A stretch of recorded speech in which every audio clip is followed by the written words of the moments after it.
दोस्तों આગળ વધીએ પહેલાં સબસ્ક્રાઇબ બટન જરૂરથી દબાવો અને હા બેલ બટન પણ દબાવો જેથી દરેક વિડીયો જલ્દી મળી શકે.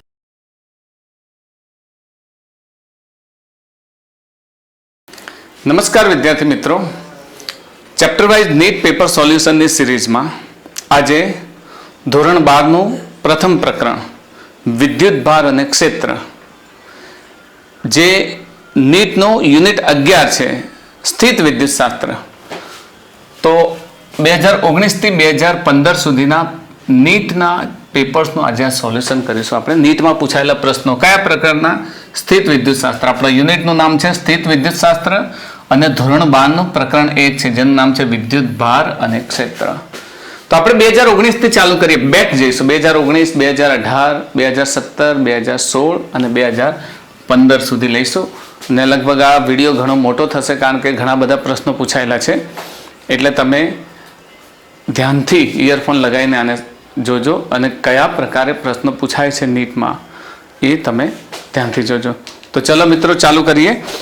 તો આપણો 2019નો પહેલો પ્રશ્ન છે, જો મિત્રો કે ક્રમિક પ્લસ ક્યુ અને માઇનસ ક્યુ વીજભાર ધરાવતા બે બિંદુવત વીજભારો એ અને બી છે, એકબીજાને નિયત અંતર પર અલગ રાખેલા છે. મતલબ પ્લસ ક્યુ માઇનસ ક્યુ વિરુદ્ધ વીજભારો છે. હવે એવું કહે છે આપણને કે અલગ રાખેલા છે જેથી તેમના વચ્ચે લાગતું બળ F છે. હા, શરૂઆતમાં બળ F છે. હવે A માંથી 25% વીજભાર B પર ટ્રાન્સફર કરવામાં આવે તો આ વીજભાર વચ્ચે લાગતું બળ કેટલું થશે? આપણા વિકલ્પો છે A 4F/3, B F, C 9F/16 અને D 16F/9. તો ચલો આપણે હવે આને સોલ્વ કરી લઈએ. જો મિત્રો આપણને એવું કહે છે કે પ્લસ ક્યુ માઇનસ ક્યુ વીજભારો છે, તો શરૂઆતમાં લઈ લઈએ પ્લસ ક્યુ અને માઇનસ ક્યુ વીજભારો. તો પહેલો વીજભાર જે પ્લસ ક્યુ છે અને બીજો વીજભાર માઇનસ ક્યુ છે. ધારો કે એમના વચ્ચેનું અંતર R છે. તો શરૂઆતમાં F બરાબર શું લખી શકીએ આપણે? KQ²/R² અને નંબર 1 આપી દઈએ. પછી બીજી આપણને શરત કઈ છે? પ્લસ ક્યુ માંથી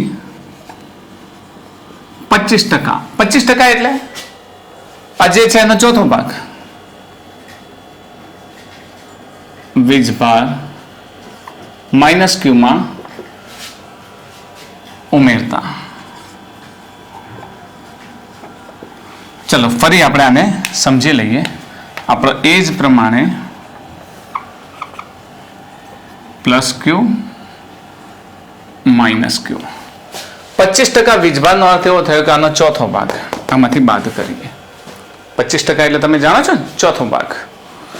તો આ ક્યુ -Q/4, ક્યુ માંથી Q/4 બાદ કરીએ એટલે કેટલા રહેશે? 3Q/4. હવે આ પ્લસ Q/4 આની અંદર જશે તો માઇનસ ક્યુ છે. હવે આમાં આ પ્લસ Q/4 આમાંથી જે આપણે બાદ કર્યો છે, કારણ કે પોઝિટિવમાંથી આપણે લઈશું તો પોઝિટિવ ચાર્જ જ હશે, જે નેગેટિવ ચાર્જમાં આપણે એડ કરીએ Q/4 તો કેટલા થશે? Yes, -3Q/4. તો જ્યારે આપણે 25% વીજભાર પ્લસ ક્યુ માંથી લઈએ, 25% એટલે ચોથો ભાગ, તો ચોથો ભાગ આમાંથી કાઢી લીધો અને શામાં એડ કર્યો? આની અંદર. તો આનો +3Q/4 થયો અને -3Q/4 થયો. આ વખતે લાગતું બળ, હવે આપણે જે ફેરફાર કર્યો આમાંથી વીજભાર આમાં મૂક્યો ત્યારે લાગતું બળ જો F' હોય, હવે બળ F' હોય તો F' બરાબર શું થશે? કે Q/4/R². Yes, sorry 3Q/4. આપણે ફરી નોંધી લઈએ. F' બરાબર K, આનો વીજભાર કેટલો રહ્યો? 3q/4 ને આનો પણ કેટલો રહે 3q/4. આપણે મેગ્નિટ્યુડ લઈએ છીએ એટલે ચિહ્ન મૂકવાની કોઈ જરૂર નથી. 3q/4 3q/4 f ડેશ બરાબર જો કે 3 3 9 અને 4 ચોક 16 પછી શું રહેશે kq²/r². નીચે r² રહેશે ને r². હા તો kq²/r² ની કિંમત કેટલી છે f. તો f ડેશ બરાબર 9/16 f. બોલો મિત્રો, તો આપણો કયો જવાબ સાચો નીકળશે? Yes, C 9f/16. તો this is our right answer. જો મિત્રો નીટ 2019માં પૂછાયેલો બીજો પ્રશ્ન જુઓ તમે. આ કન્સેપ્ચ્યુઅલ પ્રશ્ન છે કે આ ત્રિજ્યાનો ધાતુનો એક પોલો ગોળો નિયમિત વીજભારિત છે અને કેન્દ્રથી r અંતરે આ ગોળાને લીધે વિદ્યુત ક્ષેત્ર. આ બહુ સરસ પ્રશ્ન છે. થોડો કન્સેપ્ટ વાળો થિયરી વાળો પ્રશ્ન છે. નીટમાં મોટા ભાગે આવા ઘણા બધા પ્રશ્નો પૂછાય છે. તો હવે એના વિકલ્પોની ચર્ચા કરીએ એ પહેલા એ ગોળા પર વિદ્યુતભાર અંગે થોડીક ચર્ચા કરી લઈએ, જેથી આપણને એના વિકલ્પોની ચર્ચા કરતા ફાવે. કારણ કે વિકલ્પો 4 વાંચીને ઘણો બધો સમય આપણે છેલ્લે પણ ઉપયોગ કરી લઈશું. તો ચલો શરૂઆત કરીએ. આપણને અહીંયા કહ્યું છે કે r ત્રિજ્યાનો ગોળો છે. તો ચલો બનાવી દઈએ r ત્રિજ્યાનો ગોળો. ધારો કે r ત્રિજ્યાનો ગોળો છે. r ત્રિજ્યાનો ગોળો છે. હવે એ ગોળો નિયમિત વીજભારિત છે, એને ત્રિજ્યા r છે. તો અહીંયાથી r કરી દઈએ. નિયમિત વીજભારિત છે. નિયમિત વીજભારિત એટલે ધારો કે એના પર આ પ્રમાણે આપણે વીજભાર પ્રસ્થાપિત કર્યો છે. હવે ગોળાના કેન્દ્રથી r અંતરે વિચારી લઈએ કે એ r અંતર, કેન્દ્રથી r અંતરનો અર્થ શું થયો?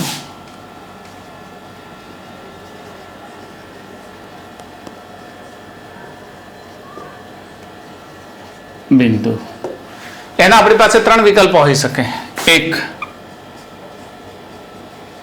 ગોળાની અંદર. 2, ગોળાની બહાર. આપણને વિકલ્પોમાં એક અંદર અને બહાર વિશે જ વાત કરેલી છે. એનાથી વધારે આપણે આગળ જવું નથી. આમ તો ગોળા પર પણ ત્રીજો વિકલ્પ લઈ શકીએ. ઓકે, ચલો ગોળાની અંદરના બિંદુની વાત કરીએ તો કોઈક એક બિંદુ લઈ લઈએ. r અંતરે આ બિંદુ લઈ લઈએ. હવે r અંતરે લેતા આપણે જાણો છો ગોસના નિયમ મુજબ એક ગોસિયન સરફેસ વિચારી લો. આ પ્રમાણે ગોસિયન સરફેસ વિચારી લો. તો આ ગોસિયન સરફેસ પર આ જે બિંદુ છે, આ બિંદુની અંદર કોઈ વીજભાર છે? તો કે નહીં, અંદર કોઈ વીજભાર નથી. q = 0 છે. તો આ બિંદુ વિદ્યુત ક્ષેત્ર કેટલું થશે? 0 થશે. એનો અર્થ શું થયો? તો કેન્દ્રથી અહીંયા r સુધી આપણને સ્મોલ r ત્રિજ્યા કઈ છે, કેપિટલ R ત્રિજ્યા કહે છે. ઓકે, તો કેન્દ્રથી અહીંયા સુધી બધા જ વિસ્તારમાં વિદ્યુત ક્ષેત્ર શું થશે? 0 થશે. ચલો તો ગ્રાફિકલ સમજૂતી લેવી છે. તો આ પ્રમાણે આ O કેન્દ્ર અને કેન્દ્રથી અંતર. તો જેમ જેમ કેન્દ્રથી આપણે અહીંયા સુધી જઈએ, ક્યાં સુધી? r બરાબર r સુધી, ત્યાં સુધી વિદ્યુત ક્ષેત્ર 0 છે. અને જેવા કેન્દ્ર પર ગોળાની સપાટી પર આવીએ ત્યારે ત્યાં આગળ કેવું હશે? મેક્સિમમ હશે. આ E મેક્સિમમ હશે. અહીંયા આટલા વિસ્તારમાં E0 છે, કેન્દ્રથી લઈને r સુધી. ને પછી ગોળાની બહાર માટે તો આપણે જાણીએ છીએ શું છે?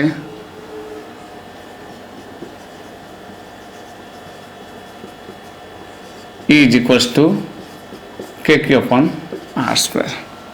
તે પ્રમાણે શું થાય છે? ઘટે છે. E = 1/r². હવે વિકલ્પોને વાંચીએ એટલે આપણને પહેલા સમજીએ. શૂન્યથી કેન્દ્ર સુધી અને શૂન્યથી ગોળાની સપાટી સુધી, મતલબ આર બરાબર આર થાય ત્યાં સુધી 0 છે, આર લેસ દેન આર સુધી, હા આર લેસ દેન આર સુધી 0 છે. પછી આર ગ્રેટર દેન આર માટે શું થાય છે? ઘટે છે. ઓકે, વિકલ્પો જોશો મિત્રો. પહેલો વિકલ્પ, આર લેસ દેન આર અને આર ગ્રેટર દેન આર માટે આર વધે છે તેમ વધે છે. આર લેસ દેન આર માટે અને આર ગ્રેટર દેન આર માટે નહીં, આ વિકલ્પ કામ નહીં આવે.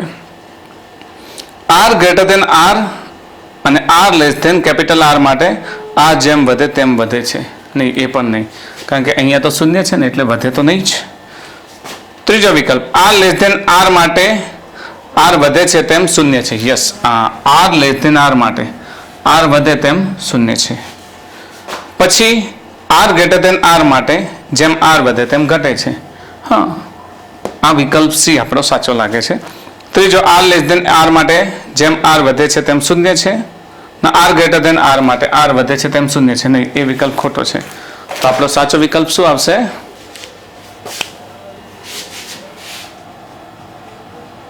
આપણો સાચો વિકલ્પ શું આવશે? C. R less than R માટે જેમ આર વધે તેમ શૂન્ય છે અને આર ગ્રેટર દેન આર માટે જેમ આર વધે તેમ ઘટે છે. તે આપણો વિકલ્પ સી છે. જો મિત્રો નીટ 2019માં પૂછાયેલો ત્રીજો પ્રશ્ન, 2019માં 3 પ્રશ્નો પૂછાયા હતા આ પ્રથમ પ્રકરણમાંથી. તો ત્રીજો પ્રશ્ન છે પ્લસ લેમ્બડા કુલમ પર મીટર અને માઇનસ લેમ્બડા કુલમ પર મીટર. આ લેમ્બડા એટલે પૃષ્ઠ વિદ્યુતભાર ઘનતા. તો પૃષ્ઠ વિદ્યુતભાર ઘનતાના બે સમાંતર અનંત રેખીય વિદ્યુતભારો કે જેની રેખીય વિદ્યુતભાર ઘનતા ધરાવે છે તેઓ મુક્ત અવકાશમાં એકબીજાથી 2r અંતરે મૂકેલા છે. આ બે રેખીય વીજભારની મધ્યમાં કેટલું વિદ્યુત ક્ષેત્ર હશે? એટલે રેખીય વીજભાર છે લેમ્બડા, તો એના મધ્યમાં કેટલું વિદ્યુત ક્ષેત્ર મૂકેલું હશે? તો આપણે આને થોડીક ગ્રાફિકલી સમજી લઈએ, પછી એના વિકલ્પો અંગે ચર્ચા કરીએ. તો રેખીય વીજભાર, તો ધારો કે આ એક રેખીય વીજભાર ઘનતા ધરાવે છે, પોઝિટિવ ચાર્જ છે, એટલે એ શું થશે? પ્લસ લેમ્બડા કુલમ પર મીટર. બીજું એક લઈ લઈએ.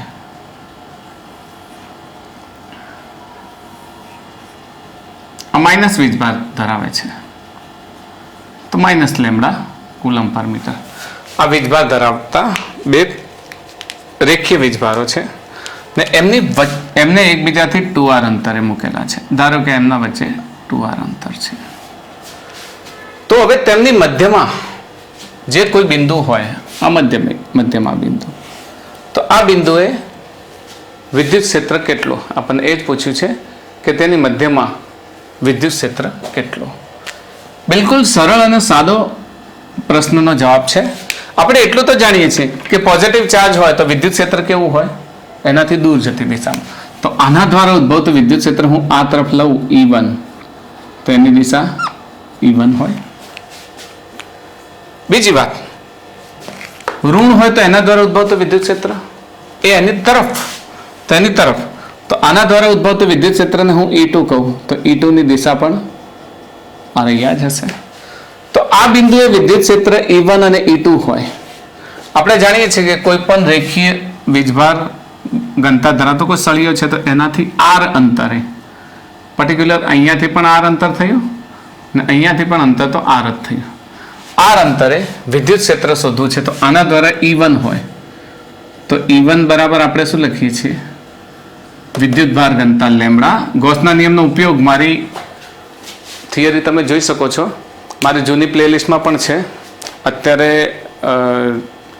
મારી જે કોમ્યુનિટી ટેબમાં મેં એનો આખી પ્લેલિસ્ટ મૂકેલી છે. તો ગોસના નિયમના ઉપયોગોની પ્લેલિસ્ટ જોશો તો વિદ્યુત ભારિત તારથી r અંતરે વિદ્યુત ક્ષેત્રનું સૂત્ર છે. તો એ સૂત્ર છે λ/2πε0, અને આના દ્વારા E = h λ/2πε0. હવે એક વાત યાદ રાખો, આને E1 કહીશું ને આને E2 કહીશું. આ ચિહ્ન માઇનસનો અર્થ એવો થયો કે દિશા દર્શાવે છે. તો આપણે તો સ્પેશિયલી દિશા લેવાની છે. તો આ પણ એક જ દિશામાં છે અને આ પણ એક દિશામાં છે. તો બંને E1 અને E2 નો શું થશે? સરવાળો. તો જે મધ્યબિંદુ છે R અંતરે એને O લઈએ તો O બિંદુએ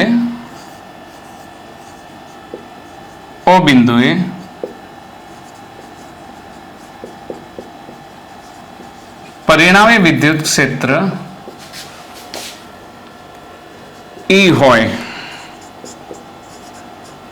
તો મિત્રો આ યાદ રાખશો, કોઈ પણ વિદ્યુત ભાર તારથી R અંતરે λ/2πε0. તો E ઇઝ ઇક્વલ્સ ટુ શું થશે? E1 plus E2. E1 λ/2πε0 plus λ/2πε0. મિત્રો કદી જ ઋણ ન મૂકતા, કારણ કે ઋણ તો માત્ર દિશા માટે છે. અહીંયા તમે આમ ઋણ મૂકી દો અને પછી 0 લાવશો તો ખોટું પડશે. તો ચલો 2πε0 બંને માટે શું થશે? કોમન થશે. Lambda plus lambda 2 lambda 2 cancel. તો ફાઇનલ આન્સર આવશે λ/πε0.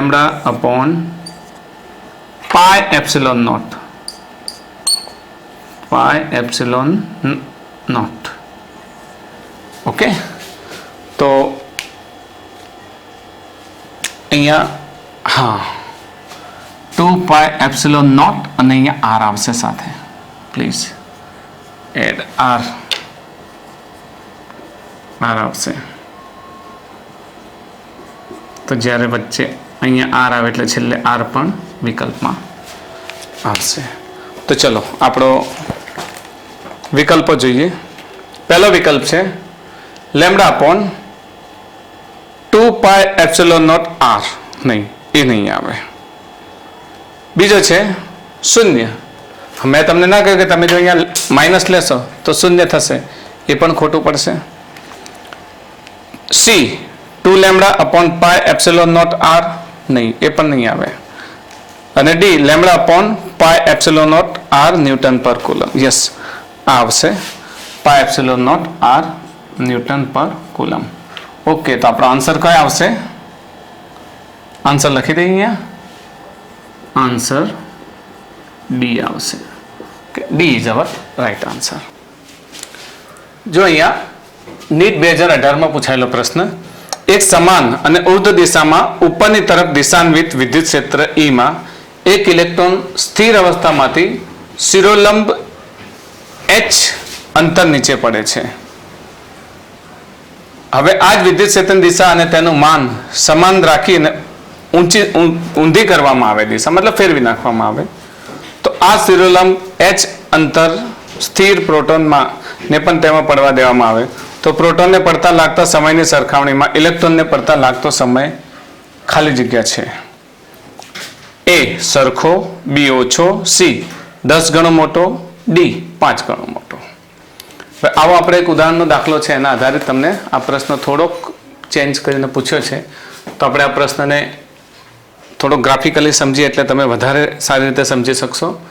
પહેલા તો ઉર્ધ્વ દિશામાં જે વિદ્યુત ક્ષેત્ર છે, તો ઉર્ધ્વ દિશામાં વિદ્યુત ક્ષેત્રનો અર્થ શું થયો કે પોઝિટિવ ચાર્જ અહીંયા છે, એ પોઝિટિવ ચાર્જના કારણે વિદ્યુત ક્ષેત્ર ઉર્ધ્વ દિશામાં લાગે છે. જાણો છો ને તમે?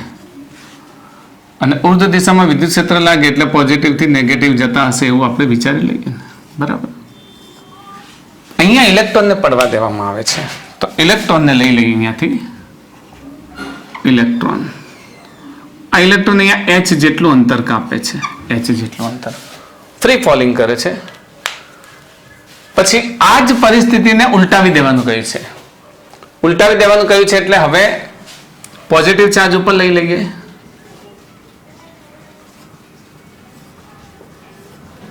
અને નેગેટિવ ચાર્જને નીચે લઈ લઈએ. આ પરિસ્થિતિમાં વિદ્યુત ક્ષેત્ર કઈ દિશામાં જશે? આ દિશામાં જશે.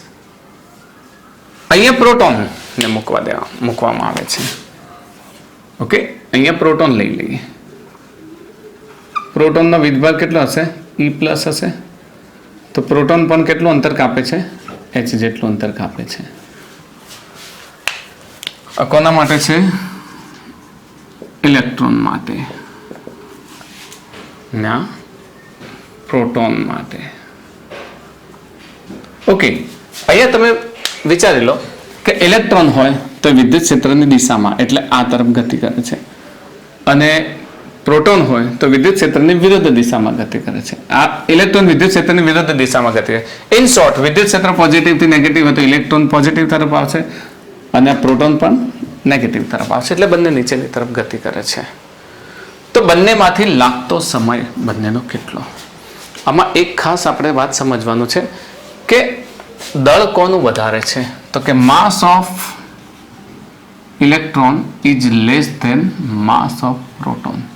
તો આપણે જાણીએ છીએ ઇલેક્ટ્રોન 9.1 × 10⁻31 અને 1.67 × 10⁻27, એટલે ઓલમોસ્ટ આપણે ચર્ચા કરી હતી, યાદ છે ઇલેક્ટ્રોસ્ટેટિક્સમાં ઇન્ટ્રોડક્શનમાં આના, કે લગભગ 1838 ગણો 2000 ગણો મોટો છે. ઓકે, તો બંનેમાં એટલી તો વાત ચોક્કસ છે કે આ ફ્રી ફોલિંગ કરે છે. તો અહીં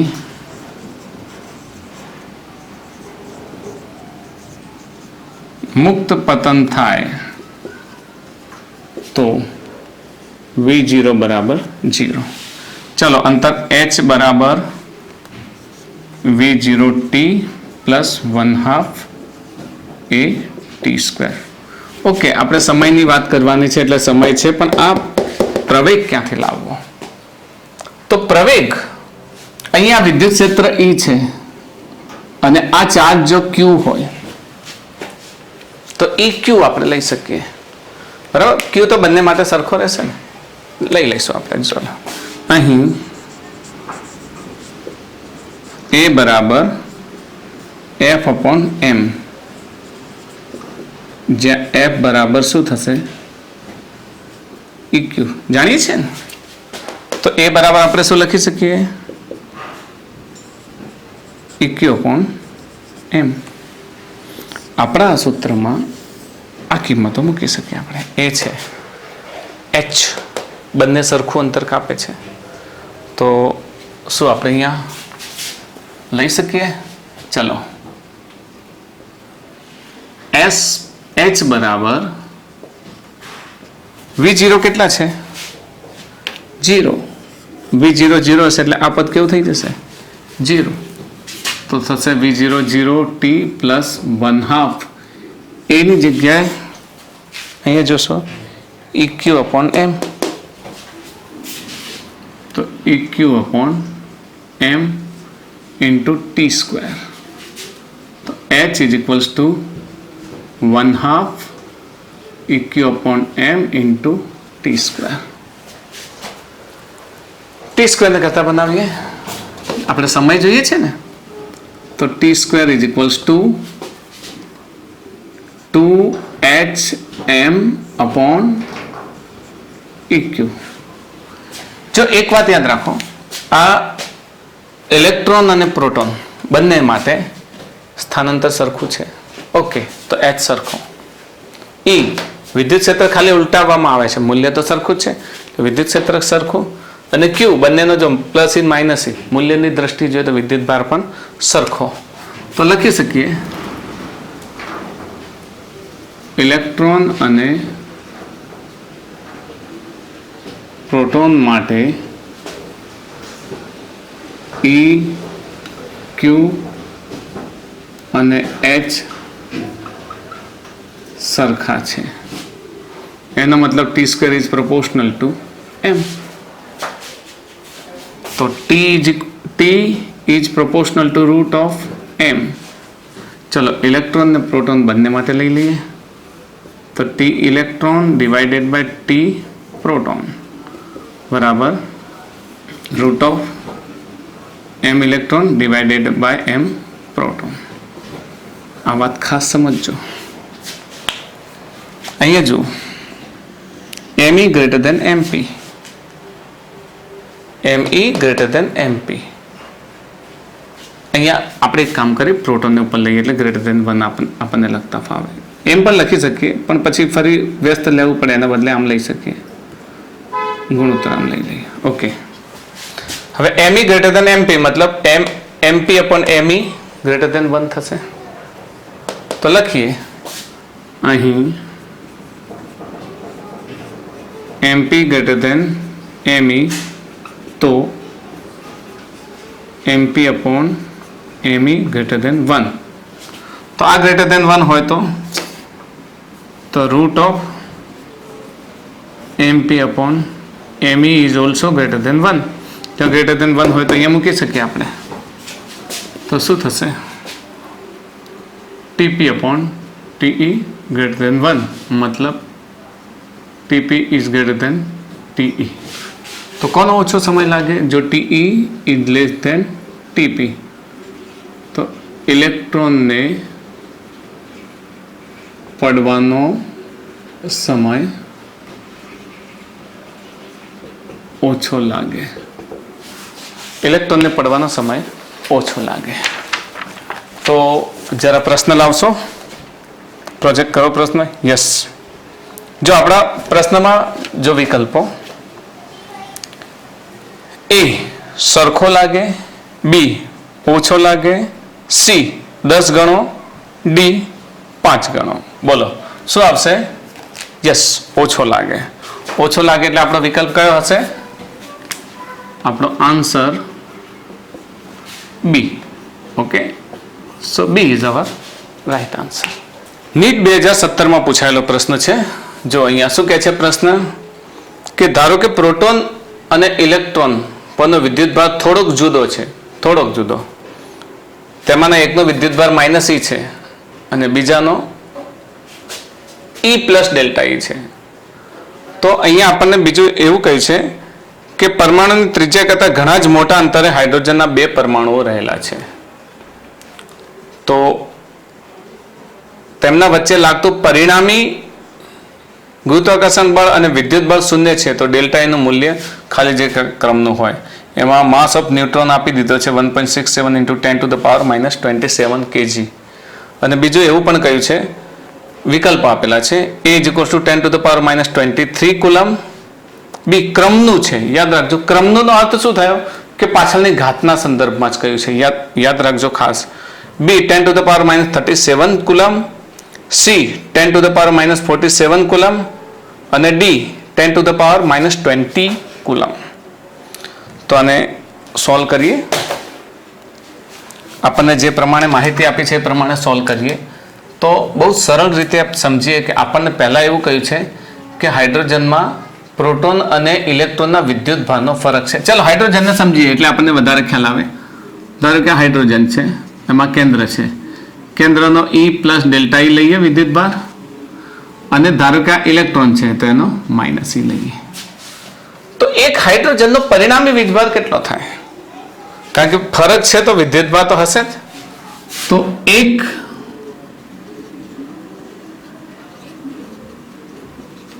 હાઇડ્રોજનનો વીજભાર Q બરાબર કેટલો થશે Q બરાબર બંનેનો સરવાળો E plus delta E minus E plus minus E જાય તો Q = ડેલ્ટા E તો એક હાઇડ્રોજનનો વીજભાર આટલો છે હવે આવા બે વીજભાર એકબીજાથી ત્રિજ્યા કરતાં ઘણા બધા દૂર અંતરે રહેલા છે મતલબ એક H અહીંયા છે ને એક H અહીંયા છે આવું વિચાર લઈએ એકબીજાથી r અંતરે રહેલા છે આના ઉપરનો વીજભાર ડેલ્ટા E છે Q બરાબર આના પરનો વીજભાર Q બરાબર ડેલ્ટા E છે અને બીજું આપણને આપ્યું છે માસ ઓફ ન્યુટ્રોન આપી દીધું છે Mn કેટલું આપી દીધું છે 1.67 × 10⁻⁻27 kg okay mass of neutron આપી દીધું છે Mn હાઇડ્રોજન માટે તો આ હાઇડ્રોજનનો એક દળ આપી દીધું છે માસ ઓફ હાઇડ્રોજન MH લખી દઈએ અહીંયા આગળ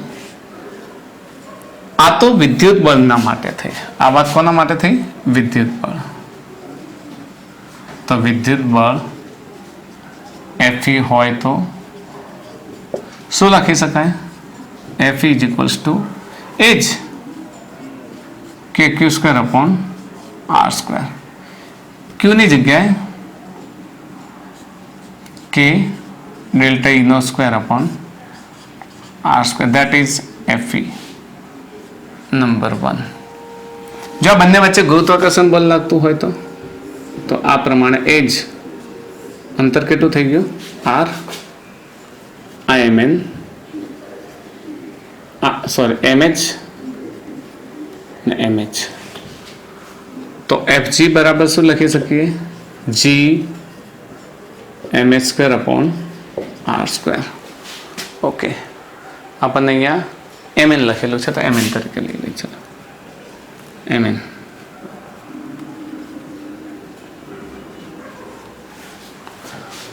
હવે જો આપણને દાખલાની અંદર એક સરસ શબ્દ કયો છે જોશો તમે કે પરિણામી ગુરુત્વાકર્ષણ બળ અને વિદ્યુત બળ શૂન્ય છે.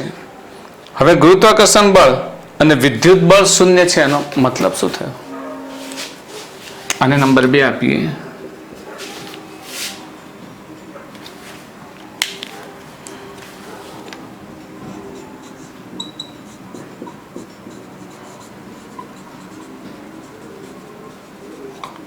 પરિણામી બળ શૂન્ય હોય તો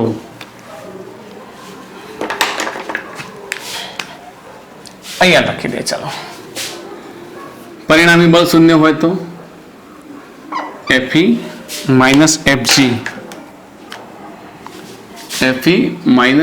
Fg ઇઝ ઇક્વલ્સ ટુ 0. ચલો, Fe કેટલા છે કે delta Eno square upon r² minus Fg g mn² upon r² is equals to 0. આપણને ડેલ્ટા ઈ શોધવાનું કહ્યું છે તો આને આ તરફ લઈ લઈએ તો કે ડેલ્ટા ઈનો સ્ક્વેર અપોન r² બરાબર g mn² upon r² cancel થઈ જશે. આપણે ડેલ્ટા ઈ જોઈએ છે તો ડેલ્ટા ઈનો સ્ક્વેર બરાબર g mn² અપોન k. કિંમત મૂકી દઈએ. આની કિંમત થશે 6.67 into 10 to the power minus 11 mn આપી દીધું છે આપણને. અહીંયા જો હાઇડ્રોજનનું દળ આપી દીધું છે 1.67 into 10 to the power minus 27. 1.67 into 10 to the power minus 27 અને એનો સ્ક્વેર આપી દીધો છે તો સ્ક્વેર કરી લઈએ. Divided by 9 into 10 to the power 9. Okay, આ ડેલ્ટા ઈ નો સ્ક્વેર થાય. ચલો, 6.67 ઇન્ટુ 1.67 ઇન્ટુ 1.67 ડિવાઇડેડ બાય 9 કેટલા થાય છે જરા કેલ્ક્યુલેટ કરી જુઓ તો આપણને મળે છે 2.0684 ઇન્ટુ 10 ટુ ધ પાવર 27 ટુ જા 54 માઇનસ 11 તો ન્યુમેરિકલી સોલ્વ કરશો તો 74 મળશે. આપણને ડેલ્ટા ઈ મળશે 74. ઓકે, 668 છે. હા, હવે આનું સ્ક્વેર રૂટ લઈ લો. ચલો, એટલે આપણને ડેલ્ટા ઈ મળી જાય. તો આનો સ્ક્વેર રૂટ વોટએવર કોઈ પણ સ્ક્વેર રૂટ આવે તો લેશો તો લગભગ તમને 1.4376 અને આનો સ્ક્વેર રૂટ હાફ થઈ જશે તો 10 ટુ ધ પાવર માઇનસ 30 કેટલા થશે 74 એટલે 37 37 દુ 74. ઓકે, ક્રમનું કયું છે? ક્રમનું તો જરા પ્રશ્નને અહીંયા લાવશો, પ્રોજેક્ટ કરશો પ્રશ્નને. ઓકે, પ્રશ્નમાં વિકલ્પો જુઓ. 10 to the power minus 23 coulomb, 10 to the power minus 37 coulomb, 10 to the power minus 47 coulomb અને 10 to the power minus 20 coulomb. તો કયા ક્રમનું છે? ક્રમનો અર્થ શું થયો કે આગળની કોઈ સંખ્યા આપણે નહીં વિચારીએ, ફક્ત એનો પાવર જોઈશું. તો બી માં આવે છે 10 to the power minus 37 coulomb. Okay, આ આપણો આન્સર. તો આપણો રાઈટ આન્સર કયો હશે? બી. કયો? 10 to the power minus 37 coulomb ક્રમનું. This is our right answer. આ પ્રકરણનો નીટ 2017માં પૂછાયેલો એક બીજો પ્રશ્ન છે. જોશો, એમ દળના એક પૈડા પર વ્યાસના બે વિરુદ્ધ બિંદુઓ પર પ્લસ ક્યુ અને માઇનસ ક્યુ વીજભાર છે. જો આકૃતિ પણ આપેલી છે, એક ઢાળ ઉપર પડ્યું છે અને એના વ્યાસના બે બિંદુ અંત્ય બિંદુએ પ્લસ ક્યુ માઇનસ ક્યુ વીજભાર છે. એક ખરબચડા ઢળતા પાટિયા પર ઉર્ધ્વ વિદ્યુત ક્ષેત્ર E ની હાજરીમાં તે સંતુલનમાં રહે છે. સંતુલનમાં રહે છે એટલે સ્થિર રહે છે. તો વિદ્યુત ક્ષેત્ર તો E નું મૂલ્ય ખાલી જગ્યા છે E આપણે શોધવાનું છે. અહીંયા ખાસ સમજીશું કે ઘટના શું બને છે. વિકલ્પો A mg tan theta by q, B mg upon q, C mg upon 2q and D mg tan theta upon 2q. જોઈએ આપણે સોલ્વ કરીએ આને. તો સોલ્વ કરવા માટે આપણે જરાક આ આકૃતિને ફરી દોરી દઈએ. જો અહીંયા એક ઢાળ છે, એ ઢાળ પર એક પૈડું છે, વ્હીલ છે. ઓકે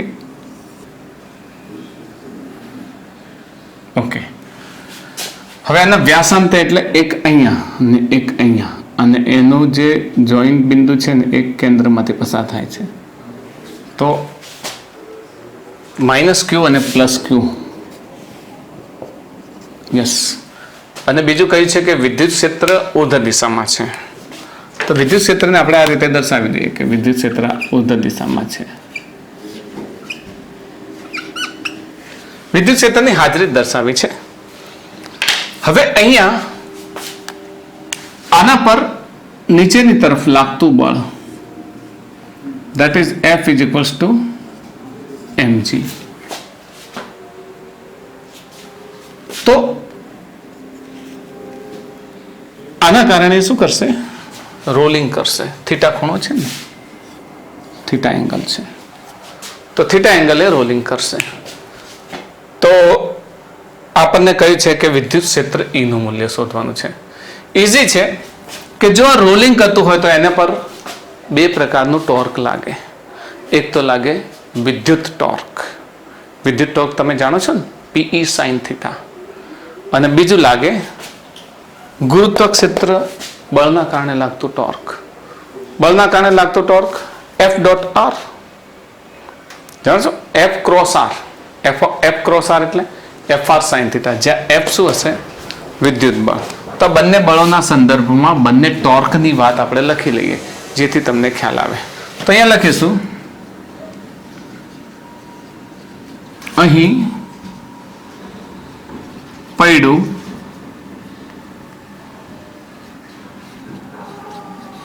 ચાક ગતિ કરે છે. જો સ્થિર હોય, સ્થિર છે ને અહીંયા, સ્થિર હોય તો તેના પર લાગતા બધા ટોર્કનું પરિણામી ટોર્ક કેવું થાય? શૂન્ય થાય. અહીંયા વિદ્યુત ક્ષેત્રના કારણે વિદ્યુત ટોર્ક લાગે ને ગુરુત્વાકર્ષી બળના કારણે ગુરુત્વીય ટોર્ક લાગે. તો અહીંયા લખી દઈએ કે વિદ્યુત torque tau E is equals to શું થશે? PE sin theta. અને બીજું આપણને બીજું આપી દીધું છે ગુરુત્વીય ટોર્ક. ગુરુત્વીય torque tau G is equals to FR sin theta. જે F ની જગ્યાએ આપણે શું લખીશું? mg લખીશું. અને P, જ્યાં P બરાબર 2, આ બંને વચ્ચેનું અંતર ધારો કે આનું R હોય તો 2RQ થશે. શું થશે? 2RQ. તો જ્યાં P હશે ત્યાં 2RQ આપણે મૂકીશું. તો પરિણામી ટોર્ક શૂન્ય થવું એનો અર્થ શું થયો? તો પરિણામી ટોર્ક શૂન્ય થવું એટલે tau E minus tau G is equals to 0. Tau E PE sin theta minus tau G FR is equals to 0. Okay, P ની કિંમત 2RQ લખીએ. 2RQ sin theta is equals to F ને આ તરફ લઈ જઈને એફની જગ્યાએ શું લખીશું? mg લખીશું. તો mgr sin થીટા શું થશે મિત્રો? sin થીટા ને નીકાળી દઈએ. ઓકે, આર ને પણ શું કરી દઈએ? નીકાળી દઈએ. તો અહીંયા સોરી 2r QE છે. હા, તો sin થીટા જતા રહેશે, r જતા રહેશે. આપણે E જોઈએ છે, તો E is equals to mg તો છે આ તરફ, ને આ તરફ શું રહ્યું? 2q. તો નીચે શું આવશે? 2q. તો આપણો આન્સર આવવો જોઈએ. વિકલ્પોમાં જુઓ, વિકલ્પો શું આપ્યા છે? વિકલ્પો છે mg tan theta upon q, નહીં, એ નહીં આવે. બીજો વિકલ્પ છે mg અપોન q, એ પણ નહીં આવે. mg અપોન 2q, હા, mg અપોન 2q. ને ત્રીજો છે mg tan થીટા, એ પણ નહીં આવે. તો આપણો આન્સર શું આવશે? Answer C. Okay, answer she is right answer. ચલો, નીટ 2017 નો બીજો પ્રશ્ન. એક પદાર્થના અણુની કાયમી દ્વિધ્રુવીય ચાક માત્ર P છે. એક તીવ્ર સ્થિત વિદ્યુત ક્ષેત્ર E આપીને આ પદાર્થના 1 મોલને ધ્રુવીભૂત કરવામાં આવે છે. આ ખાસ સમજીએ કે કાયમી દ્વિધ્રુવી એટલે ડાયપોલ મોમેન્ટ P છે. એક તીવ્ર વિદ્યુત ક્ષેત્ર E આપીને આ પદાર્થના 1 મોલને ધ્રુવીભૂત કરવામાં આવે છે. એકાએક આ ક્ષેત્રની દિશા 60 અંશના ખૂણા જેટલી બદલવામાં આવે છે. જો n એવોગાડ્રો અંક હોય તો આ ક્ષેત્ર વડે થતા કાર્યનો જથ્થો ખાલી જગ્યા છે. આ ખાસ સમજીશું કે પહેલા તો કોઈ એક ડાયપોલ હોય અને વિદ્યુત ક્ષેત્રમાં હોય, કારણ કે આના વિકલ્પો છે એ વિકલ્પો પ્રમાણે ડાયપોલ મોમેન્ટ વાળું જ આવશે. ચલો જરાક યાદ કરી લઈએ. ધારો કે એક વિદ્યુત ક્ષેત્ર છે, વિદ્યુત ક્ષેત્ર છે, આ એની દિશા છે. એમાં જ્યારે ડાયપોલને મૂકવામાં આવે આ પ્રમાણે, તો કાર્ય આ પ્લસ ક્યુ માઇનસ ક્યુ આ વિદ્યુત ક્ષેત્રની દિશા હોય, આ થીટા ખૂણો હોય, તો ડાયપોલ મોમેન્ટ વડે થતું કાર્ય W બરાબર શું થશે? યાદ છે મિત્રો તમને? Yes, PE1 cos theta. આપણે ડાયપોલ મોમેન્ટનો વિદ્યુત ક્ષેત્રમાં વર્તણૂક, એ આપણી જે થિયરી છે એ થિયરીની અંદર આ વિદ્યુત ક્ષેત્ર છે.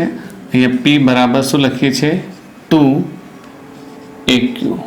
યાદ હશે તમને લોકોને. અહીંયા મેળવ્યું તો આ તો 1 મોલ માટે છે. જો n મોલ માટે હોય તો n મોલ માટે કાર્ય W is equals to NPE1 cos theta. આપણને એક થીટાનો ખૂણો આપી દીધો છે. કેટલો આપી દીધો છે? 60. યસ, 60 આપી દીધો છે. બસ, તો થીટા બરાબર 60 લેતા. એકદમ સહેલો પ્રશ્ન છે, ગભરાવવું નહીં તમારે. W is equal to NPE, બીજી કોઈ વસ્તુ આપી નથી, ફક્ત ખૂણો આપે છે 1 cos of 60. cos 60 ની વેલ્યુ તમે જાણો છો, કેટલી થશે? cos 60 1/2. 1 - 1/2 તો 1/2. 1/2 NPE, that is W. વિકલ્પ જુઓ હવે. 2 NPE નહીં, 2 NPE નહીં આવે. 1/2 NPE, યસ, 1/2 NPE. NPE નહીં, 3/2 NPE નહીં. તો આપણો આન્સર કયો આવશે? Answer B is right answer. જો મિત્રો નીટ મે 2016 પૂછાયેલો પ્રશ્ન છે. એ આપણને શું કહ્યું છે કે સામાન્ય બિંદુએ L લંબાઈની દળ રહિત દોરી સાથે બે આદર્શ વિદ્યુત ભારિત ગોળાઓ લટકાવ્યા છે. બહુ સરસ દાખલો છે, સમજજો એનો એક એક શબ્દ. તેમની વચ્ચે લાગતા અપાકર્ષણના કારણે શરૂઆતમાં તેમની વચ્ચેનું અંતર d છે. d is too much less than L. સમજીએ છીએ તો બંને ગોળામાંથી વિદ્યુતભાર સમાન દરે લીક થવાનું શરૂ થાય છે અને તેના લીધે એકબીજા તરફ v વેગથી ગતિ કરે છે. ત્યારે ગોળા વચ્ચેનું અંતર x ને વેગ v ના વિધેયને કયા સ્વરૂપે મળશે? વિકલ્પો છે v is proportional to x raised to -1/2, v is proportional to x raised to -1, પછી v is proportional to x raised to 1/2 અને બીજું છે v is proportional to x. ચલો આને સોલ્વ કરીએ આપણે. તો સમજી લઈએ. શરૂઆત કરીએ કે આપણને એવું કહ્યું છે કે ગોળા છે. હવે એવું ધારી લેવાનું કે શરૂઆતમાં d અંતર હતું આ પ્રમાણે, બે ગોળા લગાવેલા છે અને બંને વચ્ચેનું અંતર શરૂઆતમાં d હતું. ઓકે, d હતું. હવે વિદ્યુત ભારિત છે એટલે અપાકર્ષણ બળ લાગે છે, એટલે એમના વચ્ચેનું અપાકર્ષણ બળ લાગતું હતું અને શરૂઆતનું અંતર d હતું એવું ધારી લઈએ. પણ એમાંથી વિદ્યુતભાર થોડું લીક થવા લાગ્યો. લીક થાય એટલે શું થશે? વિદ્યુતભાર ઘટશે તો અપાકર્ષણ વધશે. તો અપાકર્ષણ વધશે એ વખતે આ ગોળો આ તરફ ગતિ કરશે અને આ ગોળો આ તરફ ગતિ કરશે. ઓકે, ગતિ કરતા કરતા ધારો કે અહીંયા આવે છે, આટલે પહોંચી જાય છે, મતલબ અહીંયાથી અહીંયા આવે છે. તો એ વખતે અંતર રહે છે x અને વેગ રહે છે v. ઓકે, તો આપણે આ આદર્શ પરિસ્થિતિ રાખીએ. આ તમે સમજો એ માટે મેં શરૂઆતમાં દોરેલી છે. આની જરૂર છે ને એટલે આને હવે હું કાઢી દઉં છું. તો આને હું કાઢી દઈશ. તો આ વખતે d અંતર ઘટીને x થાય ત્યારે વેગ v હોય તો ચલો હવે દર્શાવી દઈએ. કોઈ એક ગોળાને લઈને, હવે d રાખતા નથી અહીંયા, કોઈ એક ગોળાને લઈને વાત કરીએ તો આ ગોળા પર આ દિશામાં લાગતું બળ જે છે ને એ Fe છે. તમે જાણો છો Fe. જો દરેક વિદ્યુત ભાર પર q વિદ્યુત ભાર રહ્યો છે, લીક થાય છે છતાંય q વિદ્યુત ભાર છે, તો અહીંયા q વિદ્યુત ભાર છે, q વિદ્યુત ભાર છે. તો વિદ્યુત ભાર લીક થવાનો દર કેટલો થશે? dq/dt. હવે અહીંયા આના પર લાગતું બળ બીજું કયું છે? નીચેની તરફ. કયું? mg. અને ત્રીજું બળ કયું? અહીંયા t તણાવ બળ લાગે ને, દોરીની લંબાઈ l છે, આ પ્રમાણે આપણે લઈએ તો l અંતર છે ને, તો લંબાઈ l છે, તો l લંબાઈ માટે અહીંયા તણાવ બળ t લાગે. અહીંયા t લખીશું. તો લખીએ આ a અને b, અહીંયા લખીએ એ સ્થાને ગોળા પર લાગતા બળો 3 બળો છે. એક વિદ્યુત બળ that is Fe, એનું મૂલ્ય કેટલું થાય? QQ, તો KQ², અને એમના વચ્ચેનું અંતર કેટલું છે? x² થશે. બીજું અંતર, બીજું બળ કયું? ગુરુત્વાકર્ષણ બળ.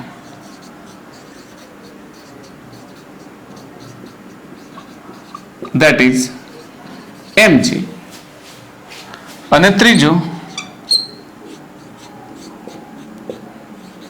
તણાવ બળ that is t. મને તો હજુ t ના 2 ઘટકો દેખાય છે. લઈ શકો તમે t ના 2 ઘટકો. કયા?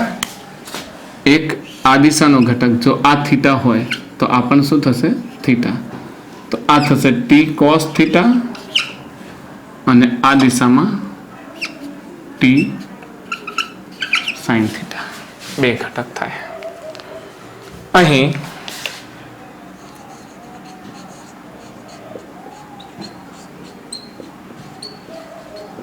તણાવર્તીના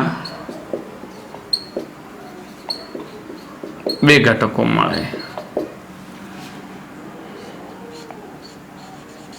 ટી કોસ થીટા તથા ટી સાઇન થીટા. બસ તો આકૃતિ પરથી આપણે આ બંનેને સરખાવી દઈએ. આપણે વધારે આની અંદર ચર્ચા કરતા નથી. આપણે જોઈએ છે શું આપણને ખબર હોવી જોઈએ. એક્સ અને વી વચ્ચેનો રિલેશન જોઈએ છે એટલે આપણે એને પહેલા લઈશું. સમજીએ આકૃતિ પરથી. ચલો સમજીએ કયા કયા બળો એકબીજાને સમતોલે છે. ટી કોસ થીટા કોને સમતોલે છે? mg ને. અને ટી સાઇન થીટા કોને સમતોલે છે? fe ને. fe નું મૂલ્ય કેટલું છે? k²/x². તો આકૃતિ પરથી T sine theta is equals to fe. fe એટલે k²/x². અને ટી કોસ થીટા બરાબર શું થશે? નીચે mg. ચલો અને નંબર 1 આપીએ અને 2 આપીએ. 1 અને 2 નો ગુણોત્તર લેતા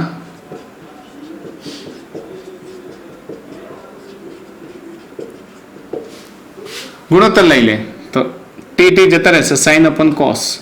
શું થશે? Ten theta. ટેન થીટા બરાબર k²/x² ઇન્ટુ mg.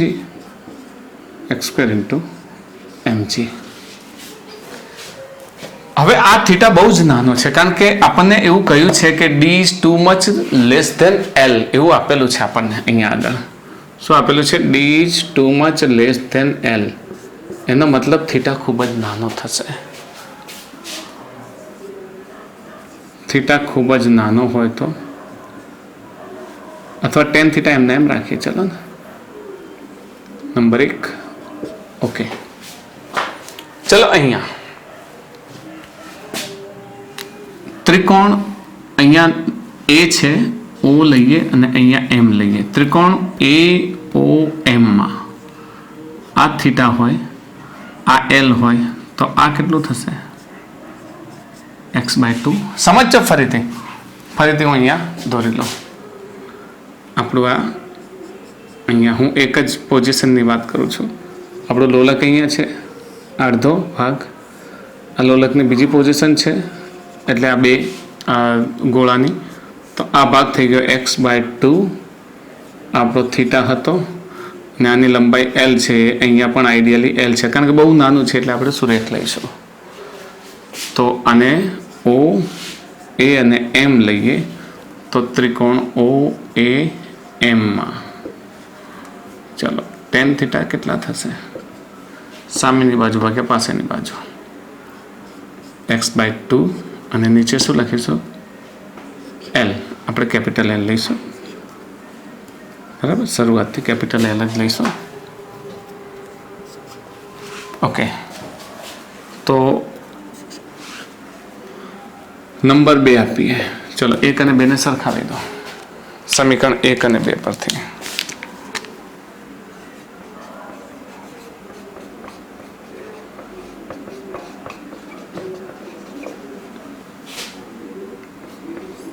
k²/x²mg બરાબર x/2l. આ x² અહીંયા લઈ લઈએ બાકીનો અહીંયા લઈ લઈએ તો x² લઈશું તો શું થશે? x³ થશે ને આ અહીંયા લઈ લઈએ તો k²2l/mg.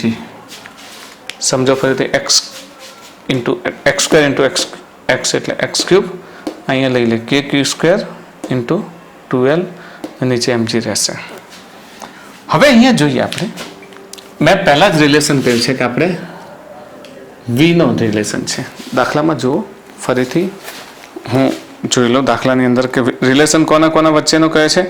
એક્સ અને વીને કયા વિધેય સ્વરૂપે દર્શાવી શકાય. બીજું આપણને અહીંયા એવું કહ્યું છે કે અચળ વિદ્યુતભાર લીક થવાનું સમાન દરથી. ઓકે, સમાન દરથી વિદ્યુતભાર લીક થાય છે એવું કહ્યું છે. તો અહીંયા માત્ર ને માત્ર આ બદલાય એમ છે. બાકી જો કે કુલમ્સ કોન્સ્ટન્ટ અચળ છે. ઓકે, 12 m અને g 12 આર્યુ m ગોળાનું દળ અને g તો બધું જ અચળ છે. તો આપણે લખીએ અહીં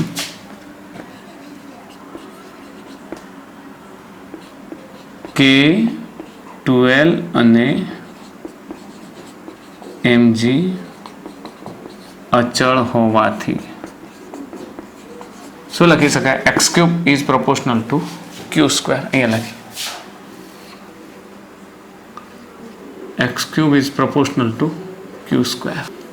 આમ અને આ તરફ લખી દઈએ. ચલો ક્યુ સ્ક્વેર એકને અચળ તરીકે લઈએ. ચલો તો શું થશે?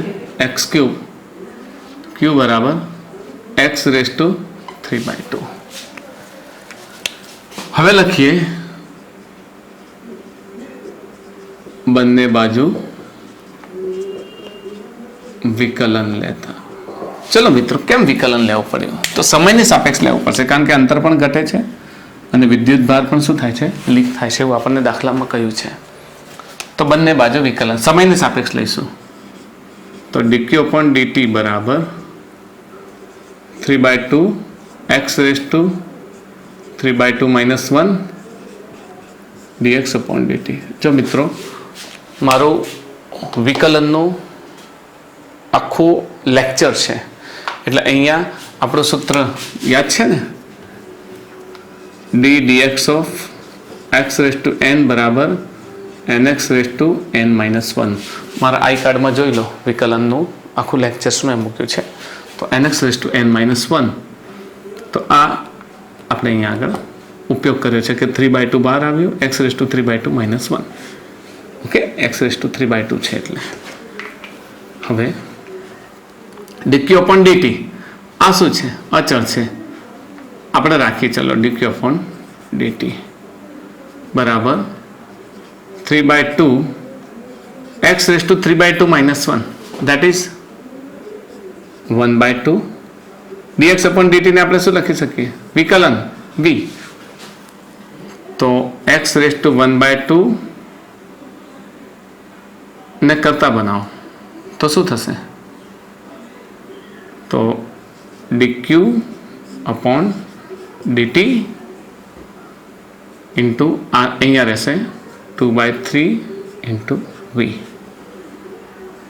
અથવા તો v પ્રોપોર્શનલ ટુ લેવાનું છે તો v ને કરતા બનાવીએ. ચલો v is equals to dq upon dt. આ તો રહેશે જ, v ને અહીંયા જ રાખીએ અને અહીંયા લાવી દઈએ. તો 2/3 અને નીચે શું આવશે? x raise to 1/2. તો આ બધો જ ભાગ કેવો થઈ ગયો? અચળ. તો v is proportional to x raise to, આને ઉપર લાવો તો -1/2. ઓકે, ચાલો આપણે હવે જવાબને જોઈએ. તો ફરીથી અહીંયા આગળ પ્રશ્નને પ્રોજેક્ટ કરશો. ઓકે, તો વિકલ્પ 1 છે v ઇઝ પ્રોપોર્શનલ ટુ -1/2. તો આપણો આન્સર એ જ આવશે. આન્સર આપણો કયો આવ્યો? A, v is proportional to x raise to -1/2. બાકી બધા વિકલ્પો ખોટા છે, એક જ વિકલ્પ સાચો છે. આજના વિડીયોનો આપણો આ છેલ્લો દાખલો જે AIPMT મે 2015માં પૂછાયેલો છે. જોશો, એક ચોક્કસ વિસ્તારમાં વિદ્યુત ક્ષેત્ર E બરાબર AR છે. R મતલબ કોઈ ત્રિજ્યાના સંદર્ભમાં છે, અંતરના સંદર્ભમાં, અને ત્રિજ્યાની દિશામાં બહાર તરફ છે. એ ત્રિજ્યાના ગોળાના કેન્દ્ર પર રહેલા વિદ્યુતભારથી મળતું ક્ષેત્ર કેટલું થાય? A બરાબર 4πε0 A, capital A square, B capital A epsilon naught small A square, C 4 pi epsilon naught capital A घन અને D epsilon naught capital A વર્ગ. ચલો જોઈએ આપણને શું આપી દીધું છે એના સંદર્ભમાં જ આપણે સમજી લઈએ. તો આપણને એક તો આપી દીધું છે E બરાબર એ આર સ્ક્વેર, જ્યાં આર બરાબર અંતર ને ત્રિજ્યાવર્તી દિશામાં. ઓકે, ચલો એક ગોળાકાર લઈ લઈએ ભાગ. આ ગોળાકાર ભાગમાં કેન્દ્ર પર ધારો કે કોઈ વીજભાર છે અને એના દ્વારા ઉદ્ભવતું વિદ્યુત ક્ષેત્ર છે ત્રિજ્યાવર્તી દિશામાં, એની એ છે. તો E બરાબર આમ તો AR સ્ક્વેર થાય, પણ ત્રિજ્યાવર્તી દિશામાં હોય તો E બરાબર A સ્ક્વેર લખી શકાય ને, જ્યાં R બરાબર A, એટલે આપણે E ને આટલું લખી શકીએ. હવે આ ગોળા વડે મળતું ફ્લક્સ, આપણને ગોળાની વાત કરી છે તો ગોળા વડે મળતું ફ્લક્સ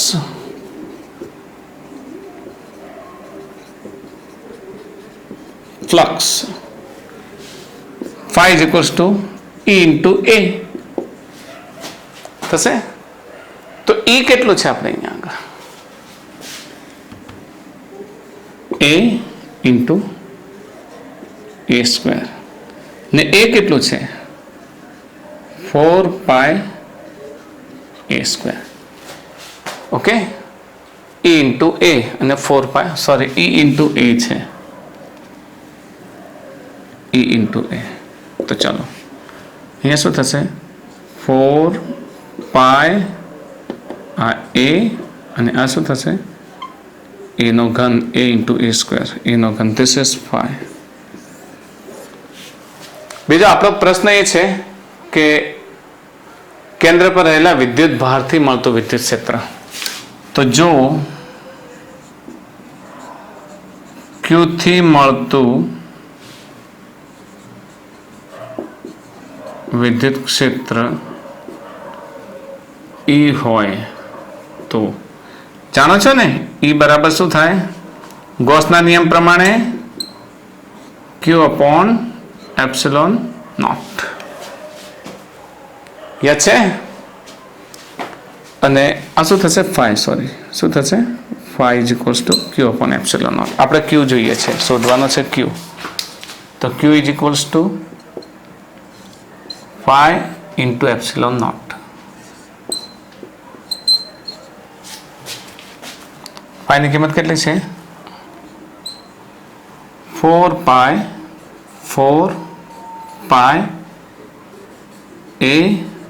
A સ્ક્વેર અને એપ્સિલોન નોટ. સો આપણા વિકલ્પમાં કઈ છે આવું જોઈ લો. 4 પાઈ એપ્સિલોન નોટ A ઘન, સોરી A ઘન થશે અહીંયા, A ઘન આવશે, આ A ઘન અહીંયા આવશે ને. તો 4 પાઈ એપ્સિલોન નોટ A ઘન. યસ, કયો વિકલ્પ આપણો સાચો જોઈ લો, વિકલ્પ C. Answer she is right answer. તો આ થઈ ગયો આપણો વિકલ્પ નંબર સી. ઓકે મિત્રો, હવે પછી આના પછીના બીજા પ્રકરણમાં પણ જે સ્થિત વિદ્યુત સ્થિતિમાન અને કેપેસિટન્સમાં પણ હું 2019 થી 2015ના પ્રશ્નપત્રો સોલ્વ કરાવીશ અને એ જ પ્રમાણે આ પ્રકરણમાં ફરીથી 2014 થી આગળના પ્રશ્નપત્રો સોલ્વ કરાવીશ.